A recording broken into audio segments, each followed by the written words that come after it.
Hello everyone, welcome back to the new channel of mine. Here in this video, we are going to talk about the most burning issue of our country, that is Delhi's pollution. Seriously, ये जो दिल्ली का pollution है, it's not new thing. हर साल इस time में ये pollution इतना ही होता है. पर आप लोगों ने देखा होगा कि बहुत सारे आप लोग को अनबॉक्सिंग वीडियोज़ होंगी. अनबॉक्सिंग इन द सेंस के अंदर से कितना ज़्यादा गंदगी निकल रही है एयर प्योरीफायर्स में. आपने बहुत सारी वो वीडियोस देखी होंगी. पर वो एक दिन की नहीं है. It is like over a month और half a month, like 1.5 month. तो उस टाइम का है. अब जो लोग दिल्ली में रह रहे हैं वो इस बात को समझ रहे होंगे कि यहाँ पे एक्चुअल सिचुएशन क्या है.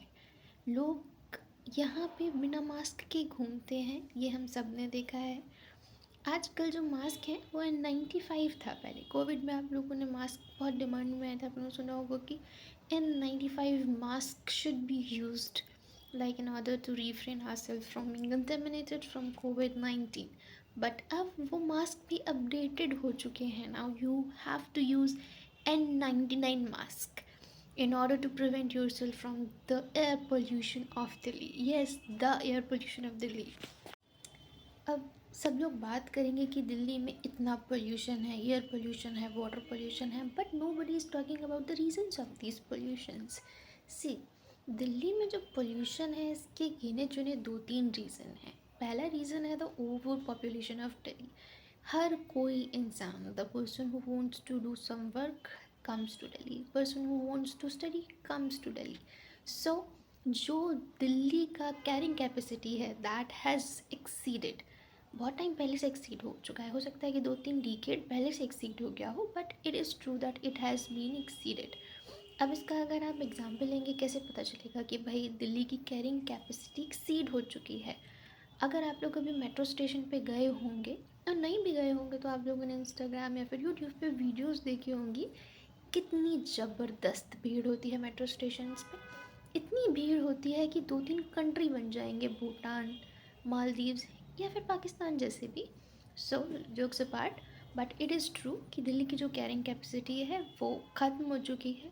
देयर इज़ रिक्वायरमेंट कि नई प्लेसेस बनाई जाए जहाँ पे लोगों को रहने के लिए अवेलेबिलिटी प्रोवाइड कराई जा सके. दूसरा रीज़न है जियोलॉजिकल रीज़न. दिल्ली की जो जियोग्राफी है ऐसी है कि वो लैंड मासेस के बीच में फंसा हुआ है. कोई वाटर बॉडी एज एन नहीं है.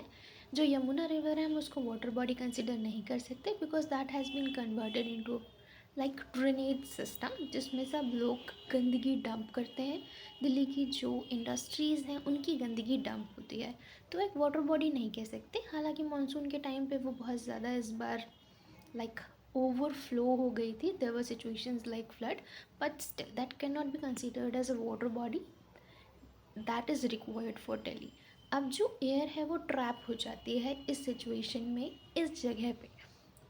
और जो उसका तीसरा रीज़न है वो ये है कि दिल्ली में ग्रीनरी बहुत कम है. अगर आप सैटेलाइट व्यूज़ देखेंगे तो उसमें आप लोगों को ये दिखेगा कि जितना भी एरिया है दिल्ली में वो सारा कॉन्क्रीटाइज्ड है. दिल्ली में जहाँ हम देखते हैं 12 महीने कहीं ना कहीं कंस्ट्रक्शन चल रहा होता है. कहीं पे मेट्रो बन रहा है, कहीं पे कुछ एक्सपेंशन हो रहा है, कहीं पे कुछ और कंस्ट्रक्शन हो रहा है.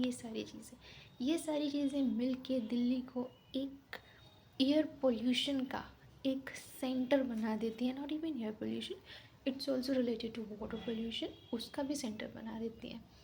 अब हम सोल्यूशन क्या कर सकते हैं इस चीज़ का. The first major solution can be कि हम जो दिल्ली का प्रॉपर सेटअप है उसको अच्छे से अरेंज करें, पहली चीज़. दूसरी चीज़ ये है कि हम जो वाटर बॉडी में गंदगी जा रही है उसको प्रॉपरली ट्रीट करके हम वाटर बॉडीज़ में डिस्चार्ज करें. सी, इंडिया में कानून बहुत हैं but there is no implementation. इससे मुझे एक बात याद आती है. मेरी एक लॉ के प्रोफेसर थे. उन्होंने क्लास में एक बात कही थी कि अगर किसी टाइम में अगर इंडिया में खुदाई होती है तो इतने सारे कानून मिलेंगे, it will be considered as Ram Raj. क्योंकि हमारी कंट्री में हर चीज़ के लिए लॉ है, literally we have law for each and everything, but there is no implementation of any law. So we need proper implementation of law. तीसरी चीज़ जो हमें चाहिए वो है ग्रीनरी. हमारी दिल्ली में ग्रीनरी बढ़ाने की ज़रूरत है. And the fourth important thing is the change. Change किस में? चेंज हमारे अंदर. इफ़ वी, किसी एक महान पुरुष ने कहा है, if we want change then be the change first. अगर हम चाहते हैं कि दिल्ली का पोल्यूशन सही हो और इंडिया में जो और पोल्यूशन है वो सही हो, तो उसके लिए सबसे पहले हमें अपने अंदर चेंज करना होगा. कैसा चेंज? Behavioural change. हमें प्लांट्स लगाने होंगे. हमें ये खुद में अपनी रिस्पॉन्सिबिलिटी कंसिडर करनी पड़ेगी कि हाँ, इस पोल्यूशन से बचाने के लिए हमें अपना जो भी हिस्सेदारी है वो लेनी है, जिससे कि हमारी कंट्री, हमारा स्टेट, हमारी डिस्ट्रिक्ट, हमारी कैपिटल पोल्यूशन फ्री रहे. So that's it. See you again. Bye.